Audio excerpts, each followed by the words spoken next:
আমি গুজৰাটলৈ আহি গান্ধীধাম পাই আদিপুৰত থকা ষ্টেডিয়ামৰ ওচৰতে এখন হোটেলত উঠিলোহি। হোটেলখনৰ ৰুম অৱশ্যে আগৰ পৰাই বুক কৰি থোৱাই আছিল। এতিয়া ৰুমটোত সোমাই ৰুমটো দেখি মনটো ভাল লাগি গ'ল। আহল বহল পৰিপাটি এটা ধুনীয়া ৰুম।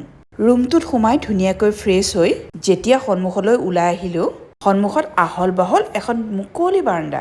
বাৰাণ্ডাৰ ৰেলিঙৰ আগত থিয় হৈ যেতিয়া চাৰিওফালে চালোঁ, সন্মুখত এক বিশাল সেউজীয়া।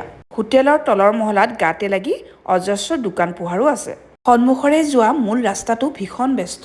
আমি অসমৰ বিভিন্ন ঠাইৰ লগতে ভাৰতৰো বিভিন্ন ঠাইৰ নানা হোটেলত বহুবাৰ আছোঁ যদিও থকা ৰুমটোৰ সন্মুখতে ইমান আহল বহল এখন বাৰাণ্ডা থকা হোটেল আজিলৈকে দেখা নাছিলোঁ।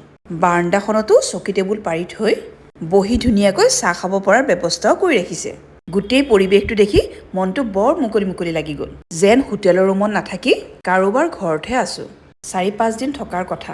হোটেলত থকা সময়খিনি বন্ধ কোঠাটোত আবদ্ধ হৈ থকাতকৈ এনেকৈ মুকলিকৈ থাকিবলৈ পালে কিয়নো ভাল নালাগিব। ল'ৰাৰ খেল আকৌ কাইলৈৰ পৰাহে আছে।